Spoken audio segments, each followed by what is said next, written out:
Bismillahirrahmanirrahim. Assalamualaikum warahmatullahi wabarakatuh.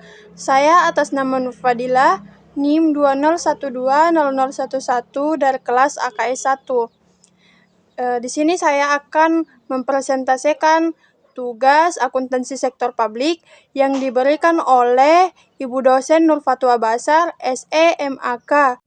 Apa sih pengertian organisasi nirlaba?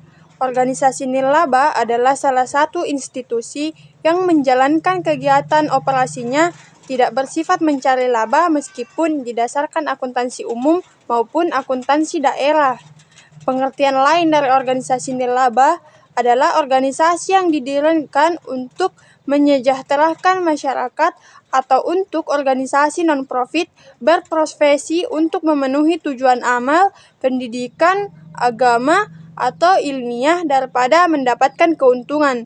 Ini biasanya didirikan sebagai lembaga amal dengan motif pelayanan. Para pengurus yayasan mengelola organisasi ini. Anggota organisasi juga memilih pengawas dan anggota. Organisasi nirlaba mengumpulkan dana dari anggotanya serta dari masyarakat umum untuk memenuhi tujuan mereka.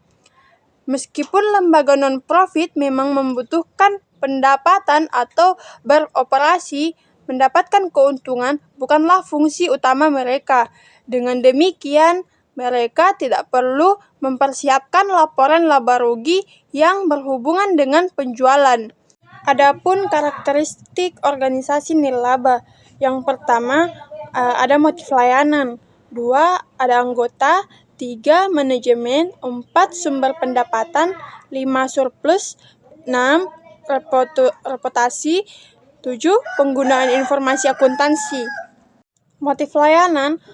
Organisasi-organisasi memiliki motif untuk memberikan layanan kepada anggotanya atau kelompok tertentu atau kepada masyarakat umum. Mereka menyediakan layanan gratis atau dengan harga minimum karena tujuan mereka bukanlah untuk mendapatkan keuntungan. Mereka tidak membeda-bedakan orang atas dasar kasta, keyakinan, atau warna kulit. Contoh layanan yang diberikan oleh mereka adalah pendidikan, makanan, perawatan, kesehatan, rekreasi, fasilitas olahraga, sendang, papan, dan lain-lain. Yang kedua ada anggota. Organisasi ini dibentuk sebagai yayasan atau badan amal. Pelanggan organisasi ini adalah anggota. Karakteristik yang kedua adalah anggota. Organisasi ini dibentuk sebagai yayasan atau badan amal. Pelanggan organisasi ini adalah anggotanya mereka yang membutuhkan layanan dari yayasan tersebut. Karakteristik yang ketiga, manajemen. Komite pengelola atau komite eksekutif mengelola organisasi-organisasi ini. Anggota memilih panitia. Yang keempat, sumber pendapatan. Sumber utama pendapatan organisasi nirlaba adalah langganan, sumbangan, hibah pemerintah, warisan, pendapatan dari investasi, dan lain-lain. Berikutnya, surplus. Surplus yang dihasilkan pada waktunya didistribusikan di antara para anggotanya. Berikutnya, ada reputasi. Organisasi-organisasi ini mendapatkan reputasi atau goodwill mereka berdasarkan pekerjaan baik yang dilakukan untuk kesejahteraan publik. Berikutnya, penggunaan informasi akuntansi. Penggunaan informasi akuntansi dari organisasi nirlaba, hadir, dan kontributor potensial serta badan hukum. Kemudian, ada pengelolaan akuntansi organisasi nirlaba. Seperti yang kita ketahui bahwa organisasi nirlaba tidak berdagang barang atau memberikan jasa dengan motif keuntungan, tetapi mereka juga perlu menyimpan catatan pendapatan, pengeluaran, aset, dan kewajiban dengan benar. Sumber pendapatan utama mereka adalah sumbangan, langganan, hibah, dan lain-lain. Oleh karena itu, sebagian besar transaksi mereka dilakukan secara tunai atau melalui rekening bank. Baik, Anda sedang berpikir untuk memulai atau sudah memiliki lembaga nirlaba, memahami aspek unik akuntansi organisasi-organisasi nirlaba sangatlah penting. 1. Pilih metode akuntansi.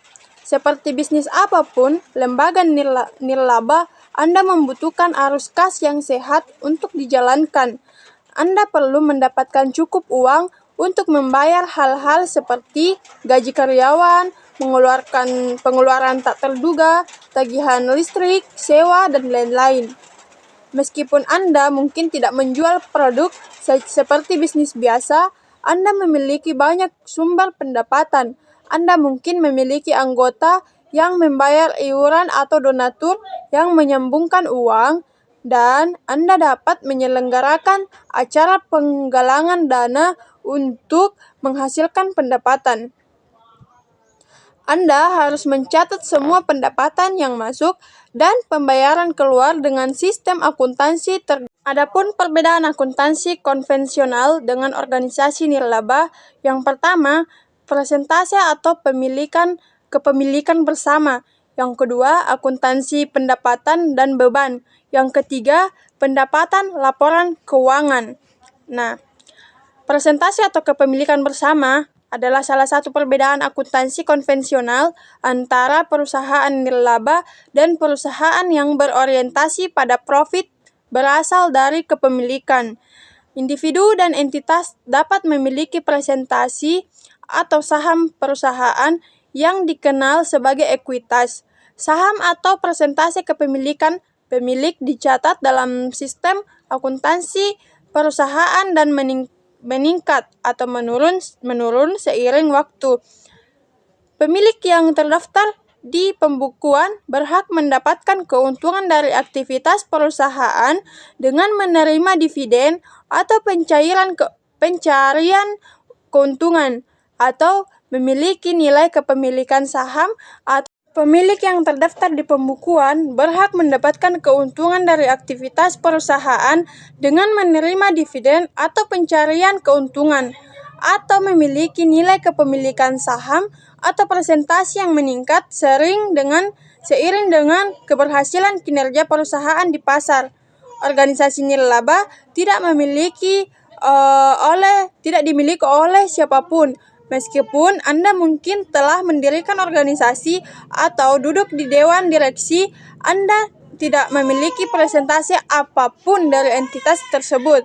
Artinya, dalam sistem akuntansi organisasi nirlaba, tidak ada akun ekuitas pemilik atau akun laba ditahan. Yang kedua, akuntansi pendapatan dan beban. Perusahaan konvensional melacak pendapatan dan biaya yang biasanya terkait dengan penjualan produk dan layanan dalam buku besar, yang merupakan akun penyeimbang yang mewakili aktivitas bisnis dari suatu entitas. Organisasi nirlaba tidak menjual barang dan jasa untuk mendapatkan keuntungan yang didapat dilacak dalam bagan akun, biasanya di buku besar. Yang ketiga, perbedaan laporan keuangan. Laporan keuangan antara sistem akuntansi yang menghasilkan laba versus perusahaan nirlaba juga berbeda. Perusahaan konvensional menyimpan neraca yang mencerminkan aset yang dimiliki perusahaan, yang dapat didistribusikan sebagai laba ditahan kepada pemegang saham. Sementara itu, lembaga nirlaba menyimpan laporan posisi keuangan yang mencerminkan aset yang dimiliki yang dapat digunakan untuk memajukan misi organisasi.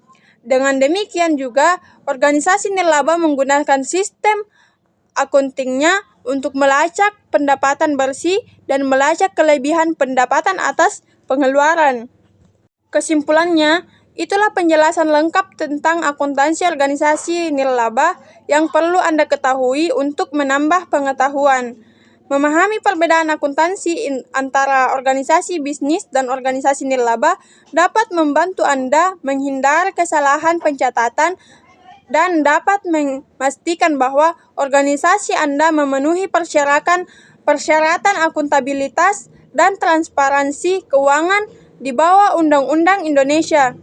Jika Anda adalah salah satu orang yang termasuk menggunakan metode akuntansi organisasi nirlaba untuk bisnis atau yayasan, Anda bisa mencoba menggunakan software akuntansi untuk memudahkan Anda dalam melakukan pencatatan seluruh transaksi sekaligus mengelola data keuangan secara keseluruhan. Salah satu software yang akuntansi yang terbukti dan sudah banyak digunakan oleh pemilik bisnis di Indonesia adalah Akurat Online. Akurat Online adalah software akuntansi berbasis call yang sudah dikembangkan sejak 20 tahun lalu dan digunakan oleh lebih dari 300.000 lebih pengguna dari berbagai jenis bisnis, termasuk organisasi nirlaba. Itulah hasil presentasi dari saya. Kurang dan lebihnya mohon dimaafkan karena saya sebagai manusia biasa tidak luput dari kesalahan dan kehilafan. Itu saja yang dapat saya sampaikan. Terima kasih. Wassalamualaikum warahmatullahi wabarakatuh.